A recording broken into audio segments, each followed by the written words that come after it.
wabarakatuh. Besti aku balik lagi kita di Nurina Tak Tak. Happy terus, no galau-galau. Ya sudah ada deh tuh ya, ada gambar di sini nih.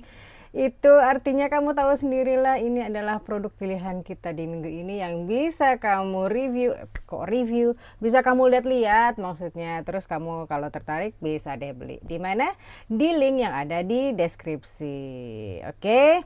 Nah, sekarang kita di video kali ini kita akan nerusin judul kita yang di part 1 kemarin tentang mencintai yang tidak bisa dimiliki. Kok kayaknya gimana ya dengernya ya? Cinta pada seseorang tapi nggak bisa kita miliki gitu. Nyesek banget nggak sih gitu kan? Tapi ya gimana, memang ada di beberapa step-step dalam hidup kamu, mungkin kamu akan merasakan seperti ini. Dan kamu kalau sedang merasakan seperti ini, hayo tonton video ini biar tahu apa yang harus kamu lakukan ya. Nah, baiklah, kita lanjutin aja langsung ya. Jadi kemarin kan sudah ada beberapa tuh yang aku tok-tok gitu kan ya, di part satunya gitu. Kalau kamu belum lihat, tonton aja di minggu lalu ya. Sekarang kita akan nerusin tentang menerima kenyataan bukan berarti berhenti mencintai. Menerima kenyataan berarti bukan berhenti mencintai. Berarti cintanya masih ada tuh ya kan, tapi dia berusaha untuk legowo ya. Ada beberapa kali kita bahas di video sebelumnya tentang legowo ini, berusaha untuk legowo untuk tidak melanjutkan lagi gitu ya. Tapi bukan berarti dia tidak mencintai ya. Saya bacain dulu sedikit ya. Banyak orang bertahan karena takut kalau melepaskan berarti cintanya nggak tulus. Nggak juga sih ya, melepaskan seseorang itu berarti bukan kita tidak cinta kan. Padahal ya, melepaskan kadang justru bentuk cinta yang paling dewasa. Iya, dia sudah tahu, dia sudah paham bahwa seseorang ini yang sangat dia adore banget ini, dia cinta banget tapi nggak bisa dimiliki, ya udah, tidak ada jalan lain ya kecuali melepaskan, ya kan. Karena tidak semua yang kita cinta itu harus kita paksa untuk tinggal sama kita, ya kan. Tidak semua yang kita inginkan harus kita miliki. Nah itu, kalau orang sudah paham banget kata itu, berarti selamat, kamu sudah dewasa ya, memahami bahwa tidak semua yang kamu inginkan bisa dimiliki. Ada ketenangan baru yang datang ketika kita berhenti memaksa semesta bekerja sesuai kemauan hati. Iya benar, tiba-tiba kalau kita sudah ikhlas, sudah melepaskan semuanya, kok tenang ya hatinya ya, kok lapang aja gitu perasaannya ya kan. Nih ada beberapa kasus di sini, ada nih ya, seorang pria tetap mencintai mantannya yang sudah bahagia dengan orang lain. Mau ngapain? Ia tidak mengganggu, tidak memaksa kembali, dan tidak membenci. Ya, ia cuma belajar menerima bahwa iya betul, perasaanku masih ada, tapi aku tidak harus menjadikan itu alasan untuk merusak kebahagiaannya. Wah, itu cinta yang dewasa banget ya. Dia masih mencintai, tapi sudahlah, biarkan saja dia bahagia dengan rumah tangganya yang baru, dengan pasangannya yang baru, dengan situasi dan kondisi yang lain yang baru-baru juga. Ya. Yang harus diperhatikan bahwa sikap seperti itu bukan berarti kalah. Ya. Sekali lagi, itu bukan berarti kalah, tapi itu adalah dewasa. Susah sih ya memang mencapai titik seperti itu, tapi nggak apa-apa, kamu belajar aja terus sampai kamu bisa ya, karena kamu nggak sendirian loh di dunia ini, ya kan. Oke, next ya. Kadang yang sulit dilupakan bukan orangnya, tapi versi terbaik diri kita ketika bersamanya ya. Kamu bukan susah lupain dia, tapi kamu suka versi terbaik kamu waktu sama dia ya. Ini yang sering tidak disadari oleh orang-orang, ya kan. Kita pikir kita merindukan dia, Padahal yang kita rindukan adalah perasaan kita dihargai sama dia, perasaan kita dibutuhkan sama dia, dan perasaan hidup yang terasa lebih nyaman kalau sama dia. Ya, orang itu menjadi simbol dari sebuah masa ketika kita merasa lebih utuh. Wow, sedemikian berharganya dia di depan kamu ya, di mata kamu ya. Tapi bukan berarti kamu kangen dia, kamu kangen diri kamu sendiri yang dalam versi terbaik ketika bersama dia. Contohnya kayak gimana kasusnya? Nih ya, ada seorang perempuan terus memikirkan mantannya selama bertahun-tahun. Siapa tuh ya kan? Setelah direnungi, ternyata yang ia rindukan bukan laki-laki itu, tapi dirinya sendiri saat masih penuh harapan dan berani bermimpi. Ya, berarti laki-lakinya itu benar-benar mensupport dia. Ya, jadi dia kangen diri dia sendiri yang penuh mimpi besar itu. Ya kan? Kadang yang hilang bukan seseorang. Yang hilang bukan dia, gitu kan? Tapi bagian dari diri kita yang ikut pergi bersamanya. Ya, kamu bukan kangen dia, tapi kangen diri kamu sendiri ketika bersama dia, gitu, ya kan? Baiklah, selanjutnya, kok saya gimana ya? Ngerasain banget apa yang ada di dalam pikiran kamu saat ini, dalam hati dan pikiran kamu saat ini. Ya nggak apa-apa, belajar aja. Kehilangan itu bukan berarti kamu bener-bener kehilangan kok. Nanti insya Allah akan diganti sama Allah, ya. Kamu melepas dia, nanti insya Allah akan Tuhan berikan seseorang yang jauh lebih sempurna dari orang yang kamu pikir kamu kehilangan itu. Ya kan? Percaya dong. Kita berpikir positif, ya kan? Pasti Allah akan ganti. Oke? Selanjutnya, tidak semua orang, salah dong, tidak semua cerita harus punya akhir bahagia untuk menjadi berarti. Ya, kalau endingnya tidak bahagia juga nggak apa-apa sebenarnya ya. Nih, dengerin, kita terlalu sering mengukur keberhasilan cinta dari apakah kita menikah atau tidak. Sering banget emang. Lo kenapa putus sama dia? Wah, berarti lo nggak ini ya, nggak oke gitu hubungannya karena nggak nikah. Belum tentu, ya. Padahal beberapa hubungan gagal menjadi selamanya, tapi berhasil membuat seseorang bertumbuh. Ya, dan itu nggak sia-sia teman-teman, ya. Hubungan gagal nggak sia-sia kok. Itu kamu berhasil, hubungan itu berhasil membuat kamu dan dia dewasa, growing pains, ya. Yang beberapa episode saya pernah bahas tentang growing pains, ya itu dia, ya. Misalnya ada dua orang saling mencintai, tapi terpisah karena keadaan ekonomi dan keluarga. Ya, nggak tahu masalahnya apa, tapi intinya kayak gitu. Mereka menikah dengan orang lain, masing-masing menikah dengan orang lain, menjalani hidup masing-masing. Ya, lalu kemudian bertahun-tahun kemudian mereka ketemu lagi tanpa penyesalan besar.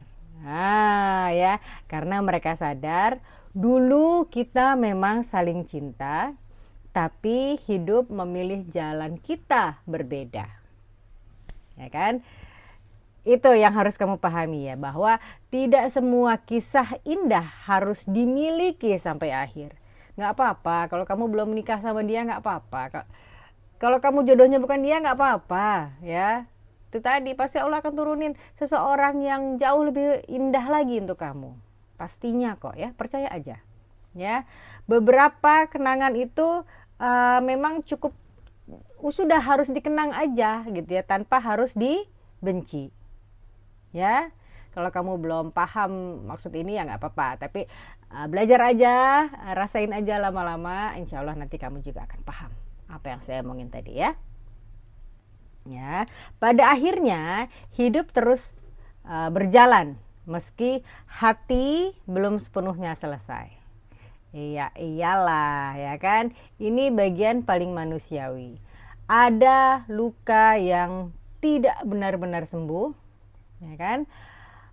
hanya menjadi lebih tenang saja, ya kan? Ada nama yang tetap membuat dada sesak meskipun sudah lama berlalu. Kan? Ada kenangan yang tetap tinggal meski kita sudah belajar tertawa lagi. Wah, dalam-dalam sekali ini kalimat-kalimat yang saya punya ini ya. Dan itu tidak apa-apa ya, karena menjadi dewasa bukan tentang melupakan semuanya ya, tapi tentang tetap bisa hidup meski ada bagian hati yang tidak lagi utuh seperti dulu. Gak apa-apa, it's okay ya, it's okay, itu namanya growing pains, gak apa-apa ya. Misalnya nih, contohnya nih ya, ada kasus kayak gini. Seorang laki-laki pernah berkata, aku sudah tidak menunggunya, tapi kalau ditanya apakah aku benar-benar berhenti mencintainya, aku juga gak bisa bohong. Wah, berarti dia masih cinta sama pasangannya yang itu kan ya. Karena nih beberapa cinta memang tidak selesai ya. Kita hanya belajar hidup berdampingan dengannya ya. Mau selesai nggak selesai ya udah, kita hidup berdampingan dengan fakta itu ya. Nggak bisa kita paksain juga, nggak bisa kita apa-apain juga. Ya udah, kita legowo aja, balik lagi ke legowo ya. Oke, darling ya, bisa ya legowo ya. Nah, ini dari kemarin saya sudah, dari part 1 kemarin maksudnya saya sudah bicara tentang atau tok-tok tentang mencintai yang tidak bisa dimiliki sampai video ini, sampai sekarang ini. Nah, terus udah gitu kesimpulannya gimana? Ya, saya bacain lagi. Mencintai seseorang yang tidak bisa dimiliki mengajarkan satu hal penting, bahwa hati manusia tidak selalu berjalan searah dengan kenyataan. Ya, kadang kita dipertemukan bukan untuk bersama, tapi untuk belajar tentang ikhlas, tentang batas, ya, tentang menerima, dan tentang bagaimana tetap menjadi manusia yang lembut meski pernah patah cukup dalam. Agak gimana ya? Emang kalau diomongin tuh gampang, indah banget gitu. Tapi kalau dirasain, aduh kakak susah sekali. Gak apa-apa ya, gak apa-apa kalau susah. Ya insya Allah kamu bisa kok ya. Saya lanjutin lagi, tidak semua rasa harus berakhir menjadi hubungan. Iya dong, masa tiap kita suka sama orang kita harus menjalin hubungan sama orang itu, enggak kan? Ya, tidak semua cinta harus memiliki rumah. Iya betul juga, ya kan? Sebagian hanya singgah untuk meninggalkan bekas yang mengubah hidup kita selamanya. Dan diperlukan otak yang jernih ya, hati yang lapang untuk menerima semuanya, bahwa ya kita memang tidak bisa memiliki orang itu. Ya, kita tidak bisa memiliki dia, dan kita juga tidak bisa dimiliki sama dia. Ya. Nah, kalau nih ya, kalau misalnya teman-teman lagi ada atau besti-besti aku deh yang sekarang lagi nonton ini sedang ada dalam fase yang seperti itu. Nih ya saran saya ya, kalau kamu masih galau-galau, masih gimana-gimana gitu ya, masih gak enak-enak ya. Nomor 1 saran saya adalah jangan memaksa diri membenci dia supaya bisa lupa. Kalau dia gak punya kesalahan apa-apa, ngapain kamu benci sama dia? Ya, tidak semua perpisahan harus diakhiri dengan kebencian. Jangan deh benci-benci orang gitu ya. Kadang rasa itu memang perlu waktu untuk mereda secara alami. Take your time, udah itu aja kuncinya. Take your time. Jangan dibenci. Kamu juga jangan membenci orang itu. Ya, dia nggak ada salahnya kok. Ya, yang salah memang cuma keadaan aja. Ya. Saran saya kedua adalah bedakan antara harapan dan kenyataan. Harapan yang ada di dada dan kenyataan yang ada di depan mata kamu. Ya, kalau seseorang terus membuatmu menunggu tanpa kepastian, mungkin kamu sedang mencintai kemungkinan, bukan hubungan yang nyata. Ya, Kemungkinan ya mungkin nanti dia akan baik sama saya, mungkin nanti orang tuanya akan mau menerima saya, mungkin nanti akan begini, mungkin akan gitu. Nah, kamu cuma mencintai kemungkinan itu saja. Ya, kamu bukan mencintai hubungan kamu yang nyata sama dia. Ya. Saran selanjutnya, saran ketiga, jangan jadikan luka sebagai identitas. Sedih boleh, kehilangan boleh, ya. Tapi hidupmu lebih besar dari satu orang yang tidak bisa kamu miliki. Jangan jadi identitas kehilangan kamu itu ya. Luka kamu jangan jadi identitas gitu. Misalnya nama kamu itu Mawar gitu. Mawar yang mana? Mawar yang putus sama itu terus putus sama pacarnya terus dia begini.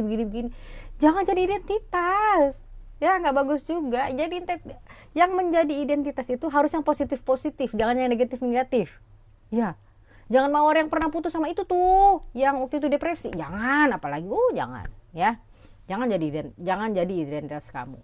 Oke, yang menjadi identitas kamu itu harusnya adalah prestasi kamu, ya, pencapaian kamu, gitu ya. Semua yang hebat-hebat tentang kamu itu boleh jadikan identitas kamu, ya. Selanjutnya saran saya adalah yang keempat, berhenti mencari tanda di setiap kebetulan. Nah, biasanya cewek-cewek pere ini ya selalu mencari tanda di setiap kebetulan, ya. Tidak semua lagu, tidak semua tatapan atau pertemuan kecil adalah pertanda semata. Apalagi kalau denger lagu ya, tiba-tiba kok gue lagi diam-diam ini denger lagu ini ya, kan lagu ini adalah kenangan aku sama dia. Wah, pertanda apa ya? Enggak segampang itu aturan mainnya, bebe. Ya, kadang hati yang belum rela memang suka menciptakan harapan sendiri. Iya, nggak juga gitu harusnya ya. Stop atau berhenti mencari tanda di setiap kebetulan. Itu cuma kebetulan aja. Ya, bisa jadi kamu dengar lagu yang lain, tapi kamu lagi nggak fokus gitu. Ya, santai aja, oke? Nih, saran saya yang terakhir atau saran kelima adalah tetap buka hati pada hidup, ya, karena seringkali yang paling menyembuhkan bukan orang baru, tapi versi baru dalam dirimu sendiri. Jadi maksudnya adalah ketika kamu sudah mendapat titik dewasa itu, ya, kamu akan merasa sudahlah, nggak usah dipikirin lagi orang seperti itu, sudah masa lalu saya. Nah, itu artinya kamu sudah ada dalam tingkatan yang dewasa dalam menjalani hidup kamu. Ya. Dan mungkin nih kan, suatu hari nanti kamu akan mengerti bahwa ada orang yang tidak ditakdirkan untuk dimiliki, tapi tetap dikirim Tuhan agar kita belajar mencintai dengan lebih dalam dan lebih dewasa. Nah, itu ya, pahami baik-baik itu kalimat saya terakhir ya. Keren banget deh, alhamdulillah sudah selesai nih skripnya saya nih ya. Gimana, udah plong kan ya? Memang dibutuhkan kedewasaan sih untuk menghadapi hal seperti ini ya. Kalau kamu sudah plong dengerin semua talk saya di part 2 ini, alhamdulillah ya. Tapi kalau belum nggak apa-apa, curhat aja ke kita ya. Kita punya Nurina Talk Hotline di sini ya. Kamu add dulu sosmednya terus curhat langsung ke kita. Ada petugas kok nanti di situ. Ada admin yang akan standby di situ untuk mendengarkan semua curhat kamu dan nerusinnya ke saya. Oke? Baiklah. Udah ya, saya pamit dulu ya. Gak apa-apa, boleh ya. Untuk soal yang lain-lainnya bisa kok nanti mau curhat ke kita. Nah, terus kalau kamu mau tadi tuh yang gambar di sini itu, kalau mau diskon, boleh. Mau berapa? Saya kasih ke kamu deh. 10% bisa, 20% bisa ya. Kalau untuk soal Oriflame, kliknya di link deskripsi itu namanya chat dengan saya tentang Oriflame ya. Kalau yang itu langsung dijawab sama saya sendiri ya, bukan admin lagi ya. Baiklah, terima kasih atas perhatian besti-besti aku semuanya. Jangan lupa terus tonton Nurina Talk Senin video panjang jam 5.25 dan Senin sampai Minggu video short sama jam 5.25 juga ya. Jangan lupa tonton terus makanya supaya terus update ya tentang produk-produk Oriflame baru atau yang sedang kita tampilkan satu persatu supaya kamu bisa punya lengkap semua koleksi Oriflame. Ya, baiklah, terima kasih atas perhatian besi-besi aku semuanya. Ya, assalamualaikum warahmatullahi wabarakatuh. See you when I see you. Bye. Thank you for watching Nurina Talk Talk.